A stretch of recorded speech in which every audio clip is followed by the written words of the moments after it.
এখন আপনারা গল্প শিকারীর কবলে। ওকে ওকে। আজ আমাদের নিবেদনে রবীন্দ্রনাথ। আমাদের আজকের গল্প রবীন্দ্রনাথ ঠাকুর রচিত নিশীথে।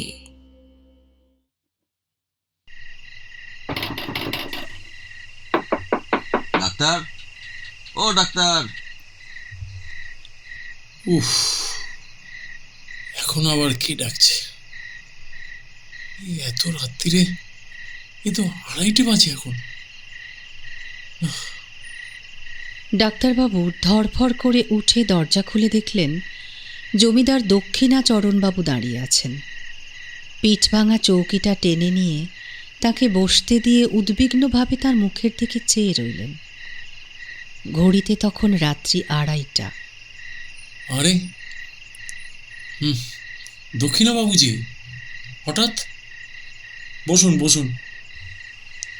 আজ রাত্রে আবার সেই উপদ্রব শুরু হয়েছে। তোমার ওষুধ কোনো কাজ দিল না মনে হয়। মদের মাত্রাটা মনে হয় আবার বাড়িয়েছেন। না না, মদ না, এর কারণ আলাদা। আদ্যপান্ত বিবরণ না শুনলে তুমি কারণটা বুঝতে পারবে না। কুলুঙ্গির মধ্যে ক্ষুদ্র টিনের ডিবায় ম্লানভাবে কেরোসিনের আলোটা জ্বলছিল। ডাক্তারবাবু সেটা একটু উস্কে দিলেন। একটুখানি আলো জেগে উঠল আর অনেকখানি ধোঁয়া বের হতে লাগল। কোচাখানা গায়ের ওপর টেনে নিয়ে খবরের কাগজ পাতা একখানা প্যাকবাক্সের ওপর ডাক্তারবাবু বসে পড়লেন। দক্ষিণাচরণবাবু বলতে শুরু করলেন।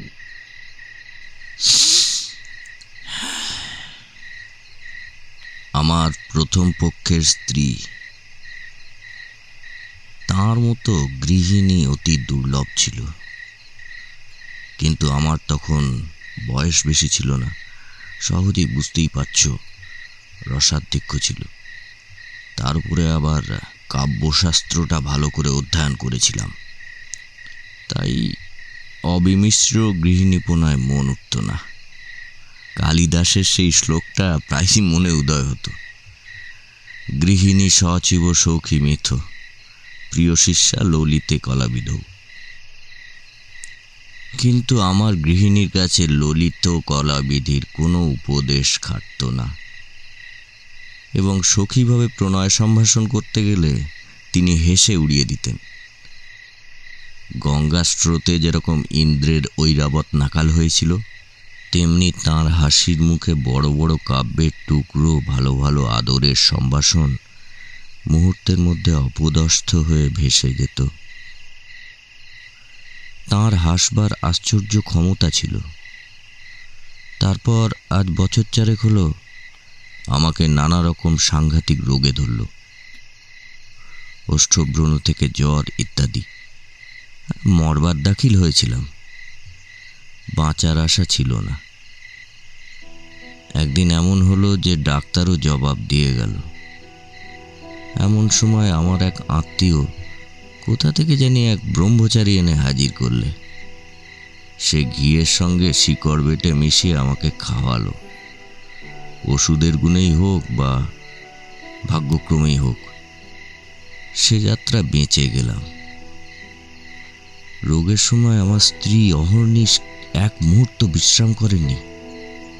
সে কটা দিন এই অবলা স্ত্রীলোক মানুষের সামান্য শক্তি নিয়ে প্রাণপণ ব্যাকুলতার সঙ্গে দরজায় দাঁড়ানো যমদূতগুলোর সঙ্গে অনবরত যুদ্ধ করেছিলেন। তার সমস্ত প্রেম, সমস্ত হৃদয়, সমস্ত যত্ন দিয়ে আমার এই অযোগ্য প্রাণটাকে যেন বুকের শিশুর মতো আঁকড়ে ধরে রেখেছিলেন। আহার ছিল না, নিদ্রা ছিল না, জগতের আর কোনো কিছুর প্রতি কোনো দৃষ্টিও ছিল না। যাই হোক, যম তখন পরাজিত বাঘের মতো আমাকে তাঁর কবল থেকে ফেলে চলে গেলেন। কিন্তু যাবার সময় আমার স্ত্রীকে এক প্রবল থাবা মেরে গেলেন। আমার স্ত্রী তখন গর্ভবতী ছিলেন, কিছুকাল পরে এক মৃত সন্তান প্রসব করলেন। তারপর থেকেই তাঁর নানা রকম জটিল ব্যামোর সূত্রপাত হলো। তখন আমি তাঁর সেবা আরম্ভ করে দিলাম, কিন্তু তাতে তিনি বিব্রত হয়ে উঠলেন। বলতে লাগলেন, কি করো তুমি? হ্যাঁ, এখানে বসে বসে লোকে কি বলবে? না না না, এরকম করো না। আর কেন বারে বারে আমার ঘরে আসা যাওয়া করছো গো? তোমার অসুখ হয়েছে, আমি তোমার সেবা করতে পারি না? না না, এরকম করে চলবে না। তোমার শরীর খারাপ হয়ে যাবে যে। আমার শরীর নিয়ে তোমাকে চিন্তা করতে হবে না। তুমি এখন অসুস্থ, বরং তোমার তো জ্বরটাও বেড়েছে দেখছি। আমি একটু মাথায় জলপট্টি লাগিয়ে হাওয়া করে দিই বরং। এ কি, তুমি পাখা দিয়ে হাওয়া করতে শুরু করলে যে? না না, দাও দাও, আগে পাখাটা দাও দাও। যেন নিজে পাখা দিয়ে নিজেই হাওয়া খাচ্ছি এরকম ভান করে তাকে জ্বরের সময় হাওয়া করতে গেলে সেও এক কড়াকড়ি ব্যাপার হয়ে পড়ত। কোনোদিন তাঁর সেবার উপলক্ষে আমার যদি খাবার সময় 10 মিনিটও পেরিয়ে যেত, তাও নানা রকম অনুনয় অনুযোগের কারণ হয়ে দাঁড়াতো। সামান্যতম সেবা করতে গেলেও হিতে বিপরীত হয়ে উঠত। তিনি বলতেন, এই যে শোনো, তুমি খেতে যাবে না? আমার খাওয়া নিয়ে চিন্তা করো না তো। এ কি, এতটা বেলা হলো এখনো খেতে গেলে না? লক্ষ্মীটি, যাও খেয়ে এসো। পুরুষ মানুষের এতটা বাড়াবাড়ি ভালো নয় গো। আমাদের সেই বরানগরের বাড়িটা মনে হয় তুমি দেখেছ। বাড়ির সামনেই বাগান, বাগানের সামনেই গঙ্গা বইছে। আমাদের শোবার ঘরের নিচের দক্ষিণ দিকের খানিকটা জমি বেড়া দিয়ে ঘিরে আমার স্ত্রী নিজের মনের মতো এক টুকরো বাগান বানিয়েছিলেন। সমস্ত বাগানটার মধ্যে ওইটুকুটাই ছিল অত্যন্ত সাদাসিধে এবং নিতান্ত ডিসি, অর্থাৎ তার মধ্যে গন্ধের অপেক্ষা বর্ণের বাহার, ফুলের অপেক্ষা পাতার বৈচিত্র্য ছিল না। আর টবে অকিঞ্চিৎকর গাছপালার পাশে কাঠি দিয়ে ল্যাটিন ভাষায় লেখা জয়ধ্বজা উঠত না। বেল, জুঁই, গোলাপ, গন্ধরাজ, করবী, রজনীগন্ধা এইসব কিছু ছিল। প্রকাণ্ড একটা বকুল গাছের তলা সাদা মার্বেল পাথর দিয়ে বাঁধানো ছিল। সুস্থ অবস্থায় তিনি নিজে দাঁড়িয়ে দুবেলা তা ধুইয়ে পরিষ্কার করতেন। গ্রীষ্মকালে কাজের অবকাশে সন্ধ্যায় সেখানে তার বসার জায়গা ছিল। সেখান থেকে গঙ্গা দেখা যেত, কিন্তু গঙ্গা থেকে কুঠির পানসিবাবুরা তাকে দেখতে পেত না। অনেকদিন শয্যাগত থেকে একদিন চৈত্রের শুক্লপক্ষের সন্ধ্যায় তিনি বললেন, ওগো শুনছ? হ্যাঁ বলো। বদ্ধ ঘরে আমার প্রাণটা বড্ড হাঁপিয়ে উঠেছে। প্রাণটা কেমন করছে। আমাকে একবারটি বাগানটায় নিয়ে যাবে গো? হ্যাঁ নিশ্চয়ই, নিয়ে যাব তোমায়। খুব ইচ্ছে করছে একটি বার ওই বাগানটায় গিয়ে বসি। হ্যাঁ এসো, আমি তোমাকে ধরে নিয়ে যাব।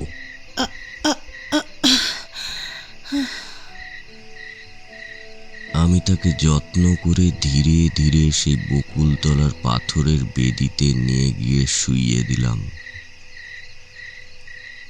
আমার কোলের ওপর তাঁর মাথাটা তুলে রাখতে পারতাম, কিন্তু জানি সেটাকেও তিনি এক অদ্ভুত আচরণ বলেই গণ্য করবেন। তাই একটা বালিশ নিয়ে এসে ওনার মাথার নিচে দিলাম। দু একটা করে ফোঁটা বকুল ফুল ঝরে পড়তে লাগলো। শাখান্তরাল থেকে ছায়াঙ্কিত জ্যোৎস্না তার শীর্ণ মুখের ওপর এসে পড়ল। চারদিক শান্ত নিস্তব্ধ। সেই ঘনগন্ধপূর্ণ ছায়ান্ধকারে একপাশে নীরবে বসে তার মুখের দিকে চেয়ে আমার চোখে জল এলো। আমি ধীরে ধীরে গাছের গোড়ার কাছে এসে দু হাতে তার উত্তপ্ত শীর্ণ হাতটা তুলে নিলাম। তিনি তাতে কোনো আপত্তি করলেন না। কিছুক্ষণ এরকম চুপ করে বসে থেকে আমার হৃদয় কিরম উদ্বেলিত হয়ে উঠল। আমি বলে উঠলাম, তোমার ভালোবাসা আমি কোনোদিন ভুলবো না। কি যে বলো! তখনই বুঝলাম কথাটা বলার কোনো প্রয়োজন ছিল না। আমার স্ত্রী হেসে উঠলেন। সেই হাসিতে লজ্জা ছিল, সুখ ছিল, কিঞ্চিত অবিশ্বাস ছিল, আর তার মধ্যে অনেক পরিমাণে পরিহাসের তীব্রতাও ছিল। প্রতিবাদ স্বরূপ একটা কথাও আর না বলে তার সেই হাসির দ্বারাই জানিয়ে দিলেন, কোনো কালে ভুলবে না, এটা সম্ভব নয়, এবং আমি তা প্রত্যাশাও করি না। এই সুমিষ্ঠ সুতীক্ষ্ণ হাসির ভয়েই আমি কখনো আমার স্ত্রীর সঙ্গে রীতিমতো প্রেমালাপ করতে পারিনি, সাহস করিনি। অসাক্ষাতে যে সকল কথা মনে হতো তার সামনে গেলেই সেগুলো কেমন নিতান্ত বাজে কথা বলে মনে হতো। ছাপার অক্ষরে যেসব কথা পড়লে দু চোখ বেয়ে জলের ধারা গড়ায়, সেগুলো মুখে বলতে গেলে কেন যে হাসির উদ্রেক করে এখনো পর্যন্ত বুঝলাম না। বাদ প্রতিবাদ কথায় চলে, কিন্তু হাসির ওপর তর্ক চলে না। কাজেই চুপ করে যেতে হলো। জ্যোৎস্না উজ্জ্বলতর হয়ে উঠল। একটা কোকিল ক্রমাগতই কুহু কুহু করে ডেকে অস্থির হয়ে গেল। আমি বসে বসে ভাবতে লাগলাম, এমন জ্যোৎস্না রাতেও কি পিকোবধূ বধির হয়ে আছে? বহু চিকিৎসা করেও আমার স্ত্রীর রোগের কোনো উপশমের লক্ষণ দেখা গেল না। ডাক্তার বললে একবার বায়ু পরিবর্তন করে দেখলে হয়। তাই আমি ওনাকে নিয়ে এলাহাবাদে গেলাম। সেখানে হারান ডাক্তার আমার স্ত্রীকে চিকিৎসা করতে লাগলেন। অবশেষে অনেককাল এভাবে কাটিয়ে ডাক্তারও বললেন, আমিও বুঝলাম এবং আমার স্ত্রীও বুঝলেন যে তার এই ব্যামো সারবার নয়, তাকে চিররুগ্ন হয়েই থাকতে হবে। তখন একদিন আমার স্ত্রী আমাকে বললেন, শোনো, যখন ব্যামোটা সারবেও না, আর শীঘ্র তো আমার মরারও আশা নেই, আমি একটা কথা বলি, আর কতদিন এই জীবন মৃত মানুষটাকে নিয়ে কাটাবে? হ্যাঁ, তুমি একটা এবার বিয়ে করো। এটা যেন কেবল একটা সুযুক্তি বা সৎ বিবেচনার কথা। এর মধ্যে যে ভারী একটা মুহূর্ত, বীরত্ব বা অসামান্য কিছু আছে, এমন ভাব তাঁর লেশমাত্র ছিল না। এইবার আমার হাসবার পালা ছিল, কিন্তু আমার কি তেমন করে হাসবার ক্ষমতা আছে? আমি উপন্যাসের প্রধান নায়কের মতো গম্ভীর সুউচ্চভাবে বলতে লাগলাম, যতদিন এই দেহে আমার প্রাণ আছে। নাও নাও, আর বলতে হবে না, তোমার কথা শুনে আমি আর প্রাণে বাঁচি নে। আমি এই জীবনে আর কাউকে ভালোবাসতে পারবো না।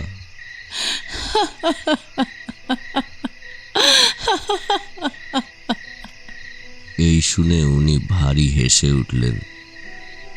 তখন আমাকে ক্ষান্ত হতে হলো।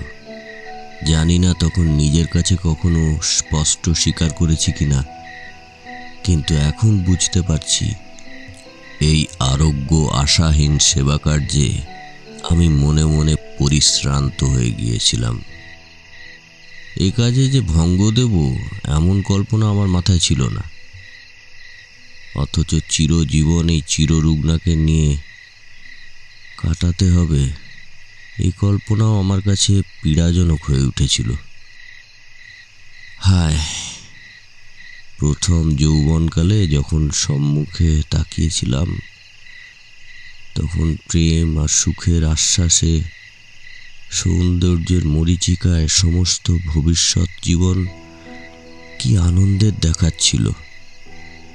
আজ থেকে শেষ পর্যন্ত কেবল আশাহীন সুদীর্ঘ সুতৃষ্ণ মরুভূমি।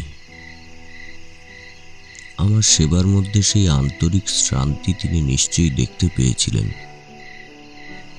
তখন জানতাম না, কিন্তু এখন সন্দেহ মাত্র নেই যে তিনি আমাকে যুক্তাক্ষরহীন প্রথম ভাগ শিশু শিক্ষার মতো খুব সহজেই বুঝতেন। সেজন্যই যখন উপন্যাসের নায়ক সেজে গম্ভীরভাবে তার কাছে গিয়ে কবিত্ব ফলাতাম, তিনি এমন সুগভীর স্নেহ আর কৌতুকের সঙ্গে হেসে উঠতেন। আমার নিজের অগোচর অন্তরালে কোথাও অন্তর্যামীর মতো তিনি সমস্তই জানতেন। এ কথা মনে করলে আজও লজ্জায় মরে যাই। হারান ডাক্তার আমাদের স্বজাতীয়। তাঁর বাড়িতে আমার প্রায় নিমন্ত্রণ থাকত। কিছুদিন যাতায়াতের পর ডাক্তার তাঁর মেয়েটির সঙ্গে আমার পরিচয় করিয়ে দিলেন। মেয়েটি অবিবাহিত, তার বয়স 15 হবে। ডাক্তার বললেন তিনি মনের মতো পাত্র পাননি, তাই মেয়েটির বিয়ে দিতে পারেননি। কিন্তু বাইরের লোকের কাছে গুজব শুনতাম মেয়েটির কুলের দোষ ছিল, কিন্তু তাছাড়া আর কোনো দোষ ছিল না। যেমন রূপ তেমনই সুশিক্ষা। সেই জন্য মাঝে মধ্যে এক একদিন তার সঙ্গে নানা রকম কথার আলোচনা করতে করতে আমার বাড়ি ফিরতে রাত হতো। আমার স্ত্রীকে ওষুধ খাওয়াবার সময় পরিবর্তন হয়ে যেত। তিনি জানতেন আমি হারান ডাক্তারের বাড়ি গিয়েছি, কিন্তু কেন দেরি হচ্ছে তা একদিনও জিজ্ঞাসা করেননি। মরুভূমির মধ্যে আর একবার মরীচিকা দেখতে লাগলাম। তৃষ্ণা যখন বুক পর্যন্ত, তখন চোখের সামনে টলটলে জল ছলছল করতে লাগলো। তখন মনকে প্রাণপণ টেনে আর ফেরাতে পারলাম না। রোগীর ঘর আমার কাছে দ্বিগুণ নিরানন্দ হয়ে উঠল। তখন প্রায়ই সেবা করবার এবং ওষুধ খাওয়াবার নিয়ম ভঙ্গ হতে লাগলো। হারান ডাক্তার আমাকে প্রায় মাঝে মাঝে বলতেন, যাদের রোগ সারবার আর কোনো সম্ভাবনা নেই তাদের পক্ষে মৃত্যুই ভালো, কারণ বেঁচে তারা নিজেরাও সুখে নেই, অন্যেরও অসুখ। কথাটা সাধারণভাবে বলতে দোষ নেই, কিন্তু আমার স্ত্রীকে লক্ষ্য করে এমন প্রসঙ্গ উত্থাপন করা তার উচিত হয়নি। কিন্তু মানুষের জীবন মৃত্যু সম্বন্ধে ডাক্তারের মন এমন অসাড় যে তারা ঠিক আমাদের মনের অবস্থা বুঝতে পারে না। হঠাৎ একদিন পাশের ঘর থেকে শুনতে পেলাম আমার স্ত্রী হারান বাবুকে বলছেন, ডাক্তার বাবু, কতগুলো মিথ্যে ওষুধ গিলিয়ে গিলিয়ে আর ডাক্তারখানা দেনা বাড়াবার কি দরকার বলুন তো? আমার প্রাণটাই যখন একটা ব্যায়াম, তখন এমন একটা ওষুধ দিন না যাতে শীঘ্র এই প্রাণটাই চলে যায়। এ মা, ছি ছি, এরকম কথা বলবেন না মা। কথাটা শুনে হঠাৎ আমার বুকে বড় আঘাত লাগলো। ডাক্তার চলে গেলে আমি ওনার ঘরে গিয়ে তাঁর শয্যার পাশে বসলাম। তাঁর কপালে ধীরে ধীরে হাত বুলিয়ে দিতে লাগলাম।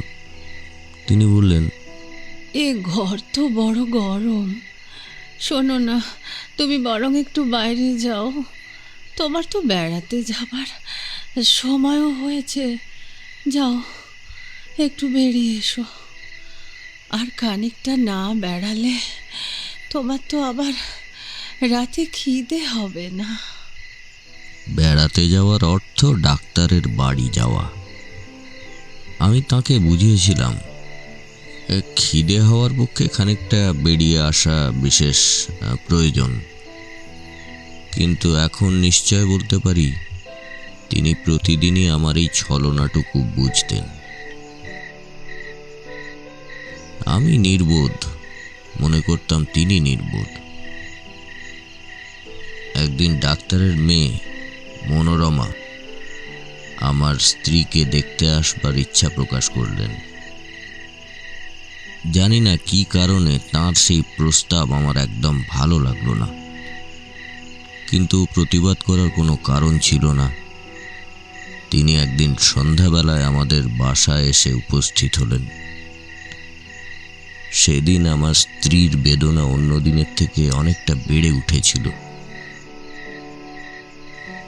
যেদিন তাঁর ব্যথা বাড়ে তিনি অত্যন্ত স্থির নিস্তব্ধ হয়ে যান।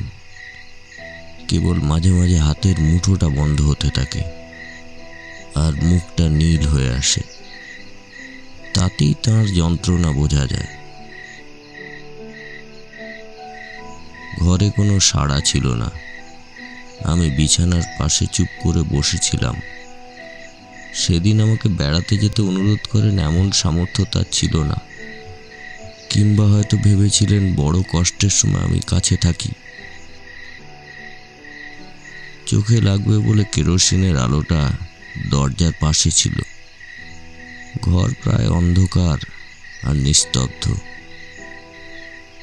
মাঝে মাঝে একবার যন্ত্রণার কিঞ্চিত উপশমের পর আমার স্ত্রীর গভীর দীর্ঘ নিঃশ্বাস শোনা যাচ্ছিল।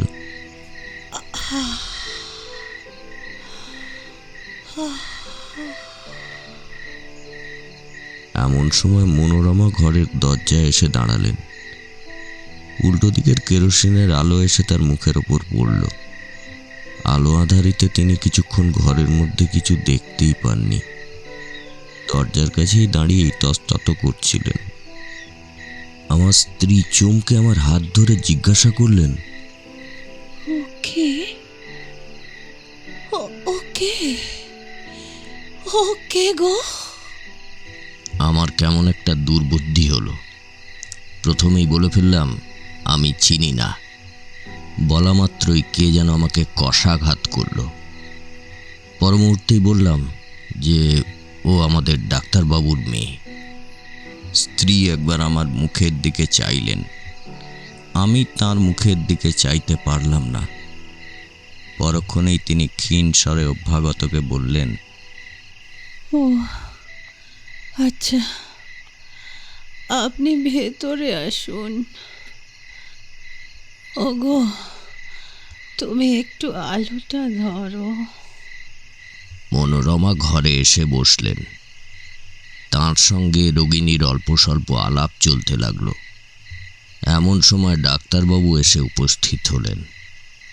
তিনি তাঁর ডাক্তারখানা থেকে 2টো শিশি ওষুধ এনেছিলেন। সেই 2টো শিশি বার করে আমার স্ত্রীকে বললেন, আচ্ছা মা, ওষুধটা বুঝে নিন।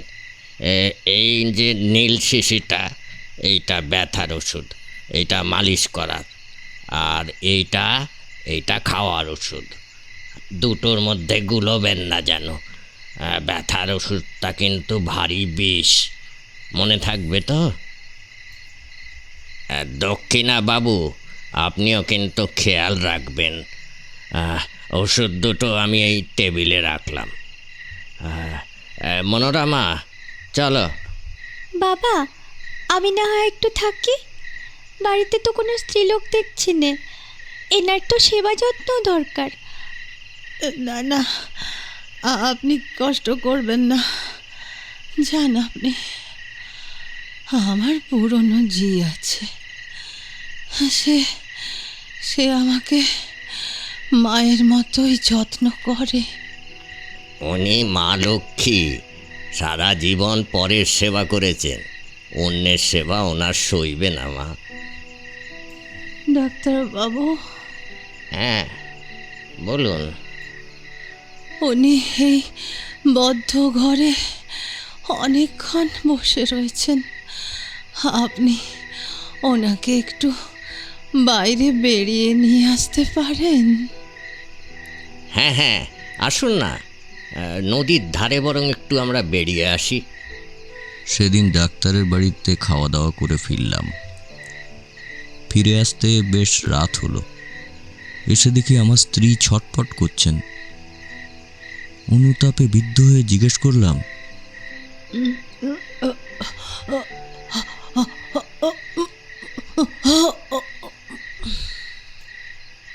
কি হলো, তোমার ব্যথাটা বেড়েছে নাকি? আমি আমি আমি বরং ডাক্তারকে খবর দিই।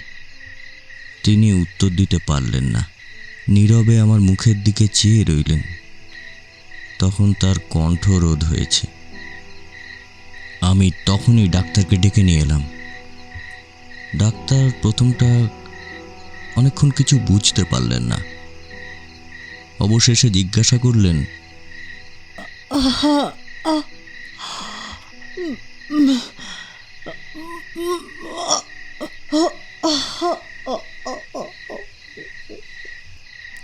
কিছুই তো বুঝতে পারছি না, সেই ব্যথাটা এত বেড়ে গেল কেন? ডাক্তারবাবু, তাহলে আপনি একটু ভালো করে দেখুন না। ওই মালিশ করার ওষুধটা তো মালিশ করলে হয়। এ কি শিশি খালি? মা, তুমি কি ওষুধটা খেয়ে নিয়েছো ভুল করে?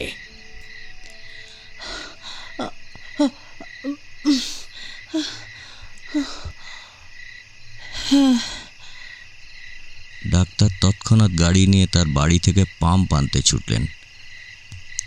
আমি অর্ধমূর্ছিতের মতো আমার স্ত্রীর বিছানার পাশে গিয়ে বসে পড়লাম।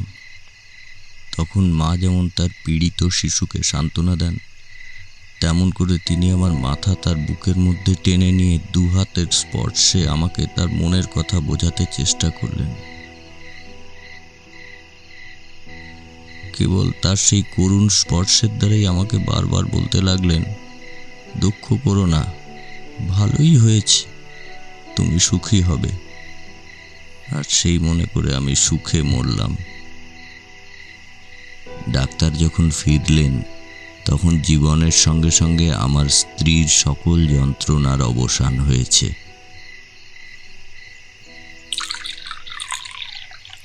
এই নিন, জল খান।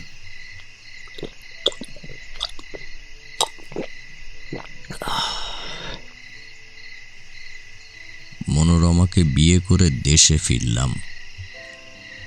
কিন্তু আমি যখন তার সঙ্গে আদরের কথা বলতাম বা প্রেমালাপ করে তার হৃদয় অধিকার করার চেষ্টা করতাম, সে হাসত না, গম্ভীর হয়ে থাকত। তার মনের কোথায় কোনখানে কি খটকা লেগে গিয়েছিল তা আমি বা কেমন করে বুঝি। এই সময় আমার মদ খাওয়ার নেশাটা অত্যন্ত বেড়ে উঠল। একদিন প্রথম শরতের সন্ধ্যায় মনোরমাকে নিয়ে আমাদের বরানগরের বাগানে বেড়াচ্ছি। ছমছমে অন্ধকার হয়ে আসছে। পাখিদের বাসায় ডানা ঝাপটানোর শব্দটুকুও নেই। শুধুমাত্র বেড়াবার পথে দুধারে ঘন ছায়াবৃত ঝাউগাছ বাতাসে সশব্দে কাঁপছিল। কিছুক্ষণ পর মনোরমা যখন ক্লান্তি বোধ করল, বকুলতলার সেই সাদা পাথরের বেদিটার ওপর নিজের হাতের ওপর মাথা দিয়ে শুয়ে পড়ল। আমিও গিয়ে তার পাশে বসলাম।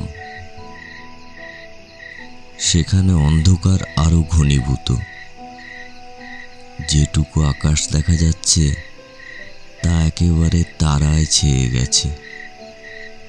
গাছতলার ঝিঁঝির ডাক যেন অনন্ত আকাশের বুক ছুঁয়ে নেমে আসা নিস্তব্ধতার নিচের প্রান্তে একটা শব্দের পাড় বুনে দিচ্ছে। সেদিনও বিকেলে আমি বেশ মদ খেয়েছিলাম, মনটাও ফুরফুরে ছিল। অন্ধকারে যখন চোখ সয়ে এলো, তখন বনের ছায়ায় হলুদ বর্ণের সেই শিথিল আঁচল, শ্রান্তকায় রমণীর আবছায়া মূর্তি আমার মনে এক অনিবার্য আবেগের সঞ্চার করল। মনে হলো ও একটা ছায়া, আমি ওকে কিছুতেই দুহাত দিয়ে ধরতে পারবো না। এমন সময় অন্ধকারে ঝাউ গাছের চূড়োগুলোয় যেন আগুন ধরে উঠল। তারপর কৃষ্ণপক্ষের জীর্ণ হলুদ চাঁদ ধীরে ধীরে গাছের মাথার উপরের আকাশে উঠল। সাদা পাথরের ওপর সাদা শাড়ি পরা সেই ক্লান্ত রমণীর মুখে সেই জ্যোৎস্না এসে পড়ল। আমি আর থাকতে পারলাম না, কাছে এসে দুই হাতে তার হাতটা তুলে নিলাম। বললাম, মনোরমা, তুমি আমাকে বিশ্বাস করো না, কিন্তু আমি তোমাকে ভালোবাসি। তোমাকে আমি কোনোদিন ভুলবো না। কথাটা বলা মাত্র চমকে উঠলাম। মনে পড়ল ঠিক এই কথাটা আর একদিন আর কাউকে বলেছি। সেই মুহূর্তে বকুল গাছের ডালের ওপর দিয়ে, ঝাউ গাছের মাথার ওপর দিয়ে, কৃষ্ণপক্ষের হলুদ ভাঙা চাঁদের নিচে দিয়ে গঙ্গার পূব পাড় থেকে গঙ্গার পশ্চিম পাড় পর্যন্ত হা হা করে একটা অতি দ্রুত বেগে একটা হাসি বয়ে গেল। সেটা মর্মভেদী হাসি কি অভ্রভেদী হাহাকার বলতে পারি না। আমি তখনই পাথরের বেদির ওপর থেকে অজ্ঞান হয়ে নিচে পড়ে গেলাম। জ্ঞান ফিরলে দেখি নিজের ঘরে বিছানায় শুয়ে আছি। স্ত্রী জিজ্ঞাসা করলেন, তোমার হঠাৎ কি হয়েছিল? তুমি এমন হয়ে গেলে কেন? শুনতে পাওনি? সমস্ত আকাশ জুড়ে একটা হা হা করে হাসি কিরম একটা বয়ে গেল। দূর, সে বুঝি হাসি? সার বেঁধে এক ঝাঁক পাখি উড়ে গেল তো, তাদেরই পাখার শব্দ। তুমি এত অল্পেই ভয় পাও বুঝি? দিনের বেলা বুঝতে পারলাম পাখির ঝাঁক উড়ে যাওয়ার শব্দই বটে। এই সময় উত্তর দেশ থেকে পাখিরা নদীর চরে চড়তে আসে, কিন্তু সন্ধ্যা হলেই সে সাহস রাখতে পারতাম না। তখন মনে হতো চারদিকে সমস্ত অন্ধকার ভরে ঘন হাসি জমা হয়ে রয়েছে। সামান্য একটা উপলক্ষে হঠাৎ আকাশ ভরে অন্ধকার চিরে কেউ হেসে উঠবে। অবশেষে এমন হলো, সন্ধ্যার পর মনোরমার সঙ্গে একটা কথা বলতেও সাহস হতো না। তখন আমাদের বরানগরের বাড়ি ছেড়ে মনোরমাকে নিয়ে বোটে করে বেরোলাম। অঘ্রাণ মাসে নদীর বাতাসে সমস্ত ভয় চলে গেল। কয়েকদিন বড় সুখে ছিলাম। চারদিকের সৌন্দর্যে আকৃষ্ট হয়ে মনোরমাও যেন তার হৃদয়ের রুদ্ধ দ্বার একটু একটু করে আমার কাছে খুলছিল। গঙ্গা ছেড়ে শেষে পদ্মা এসে পৌঁছলাম। ভয়ঙ্করী পদ্মা তখন হেমন্তের শান্ত আবেশে সুদীর্ঘ নির্জীব কালো সাপের মতো শীত ঘুমে নিস্তেজ। উত্তর পাড় জনশূন্য, ঘাসও গজায় না। যতদূর চোখ যায় দিগন্ত জুড়ে বালির চর ধু ধু করছে। দক্ষিণ দিকের উঁচু পাড়ে গ্রামের আমবাগানগুলো এই রাক্ষসী নদীর একেবারে মুখের কাছে, যেন হাত জোড় করে দাঁড়িয়ে কাঁপছে। আর পদ্মা ঘুমের ঘোরে এক একবার পাশ ফিরছে, আর আধভাঙা পাড় ঝুপঝাপ করে ভেঙে ভেঙে পড়ছে। এরকম একটা জায়গায় কার না বেড়াতে ইচ্ছা করে, তাই বোটটা বাঁধলাম। একদিন আমরা দুজন বেড়াতে বেড়াতে বহু দূর চলে গেলাম। সূর্যাস্তের সোনালি ছায়া মিলিয়ে যেতেই শুক্লপক্ষের নির্মল চাঁদের আলো ফুটে উঠল। সেই অন্তহীন সাদা বালির চরের ওপর যখন অজস্র অবারিত উচ্ছ্বসিত জ্যোৎস্না একেবারে আকাশের সীমানা পর্যন্ত ছড়িয়ে পড়ল, তখন মনে হলো যেন জনশূন্য চন্দ্রালোকের অসীম স্বপ্নরাজ্যের মধ্যে শুধু আমরা দুজনেই রয়েছি। একটা লাল শাল মনোরমার মাথার ওপর থেকে তার মুখখানা জড়িয়ে শরীরটা ঢেকে রেখেছে। নিস্তব্ধতা তখন আরো ঘন হয়ে এলো। শুধু একটা সীমাহীন দিশাহীন শুভ্রতা আর শূন্যতা ছাড়া আর কিছুই রইল না। তখন মনোরমা ধীরে ধীরে হাতটা বের করে আমার হাতটা চেপে ধরল। অত্যন্ত কাছে এসে সে যেন তার সমস্ত শরীর, মন, জীবন, যৌবন আমার কাছে সঁপে দিয়ে আমার উপর নির্ভর করে দাঁড়াতে চাইল। পুলকিত হৃদয়ে মনে হলো, ঘরের মধ্যে কি যথেষ্ট ভালোবাসা যায়? এমন অনাবৃত অনন্ত আকাশ না হলে কি দুটো মানুষকে কোথাও ধরে? তখন মনে হলো আমাদের ঘর নেই, দৌড় নেই, কোথাও ফেরার নেই। এমন করে হাতে হাত ধরে সীমাহীন পথে উদ্দেশ্যহীনভাবে জ্যোৎস্নার শূন্যতার উপর দিয়ে অবিরাম চলতে থাকব। এরকম চলতে চলতে একটা জায়গায় দেখলাম বালির মাঝখানে অদূরে একটা জলাশয়ের মতো হয়েছে। পদ্মা সরে যাওয়ার পরে সেখানে জল জমে আছে। সেই নিস্তরঙ্গ নিশ্চল জলটুকুর ওপর একটা সুদীর্ঘ জ্যোৎস্নার রেখা মূর্ছিতভাবে পড়ে আছে। সেই জায়গাটায় আমরা দুজন দাঁড়ালাম। মনোরমা কি ভেবে আমার মুখের দিকে চাইল। ওর মাথার উপর থেকে শালটা হঠাৎ খসে পড়ল। আমি জ্যোৎস্নার আলোয় তার মুখখানা তুলে ধরে চুম্বন করলাম। সেই সময় সেই জনমানব শূন্য নিঃসঙ্গ মরুভূমির মধ্যে কে গম্ভীর গলায় 3 বার বলে উঠল। আমি চমকে উঠলাম। আমার স্ত্রীও কেঁপে উঠলেন। কিন্তু পরক্ষণে আমরা দুজনে বুঝলাম এই শব্দ মানসিক নয়, অমানসিকও নয়, চরের জলচর পাখির ডাক।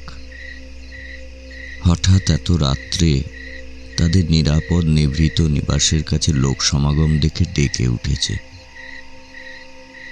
যাই হোক, সেই ভয়ে চমকে উঠে আমরা দুজনেই তাড়াতাড়ি বোটে ফিরলাম। রাত্রে বিছানায় শোয়ার পর ক্লান্ত মনোরমা সঙ্গে সঙ্গেই ঘুমিয়ে পড়ল। তখন অন্ধকারে কে একজন আমার মশারির কাছে দাঁড়িয়ে ঘুমন্ত মনোরমার দিকে একটা দীর্ঘ শীর্ণ অস্থিসার আঙুল দেখিয়ে যেন আমার কানে অত্যন্ত চুপি চুপি অস্ফুট স্বরে বারবার জিজ্ঞাসা করতে লাগলো, ওকে ওকে ওকে গো। তাড়াতাড়ি উঠে দেশলাই দিয়ে বাতি ধরালাম।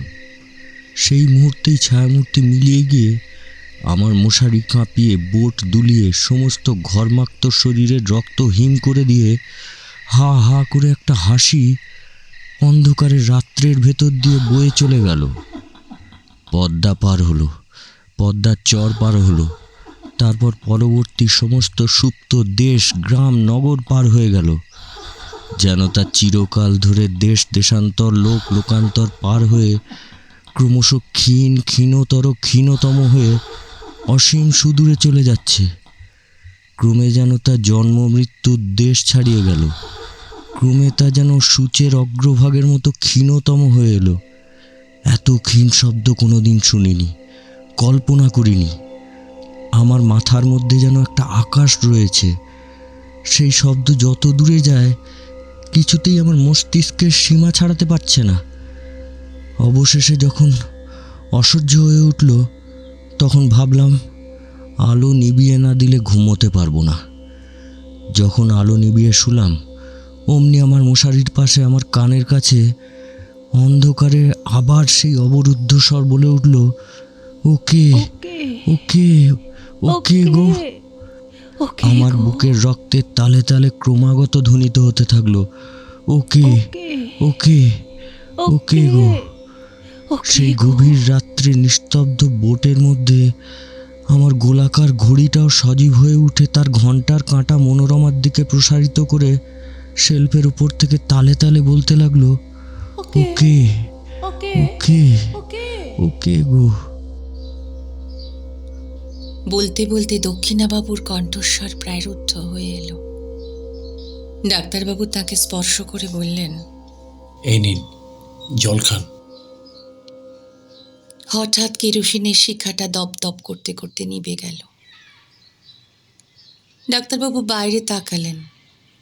আলো ফুটেছে, কাক ডাকছে, দোয়েল শীষ দিচ্ছে। বাড়ির সামনের রাস্তায় একটা মোষের গাড়ি ক্যাঁচ ক্যাঁচ করে চলে গেল। তখনই দক্ষিণাবাবুর মুখের ভাব একেবারে বদলে গেল। ভয়ের আর কিছুমাত্র চিহ্নই তার মুখে আর নেই। রাত্রির কুহকে, কাল্পনিক শঙ্কার মত্ততায় তিনি যে এত কথা বলে ফেলেছেন, সেজন্য যেন অত্যন্ত লজ্জিত আর ক্রুদ্ধ হয়ে উঠলেন। কোনো কথাই না বলে হঠাৎ ঘর থেকে বেরিয়ে গেলেন। সেদিনই অর্ধেক রাত্রে আবার ডাক্তারবাবুর দরজায় ধাক্কা দিলে কেউ। ডাক্তার, ও ডাক্তার। আজকের গল্প পাঠেছিলাম আমি নিবেদিতা, দৈপায়ন এবং অরিন।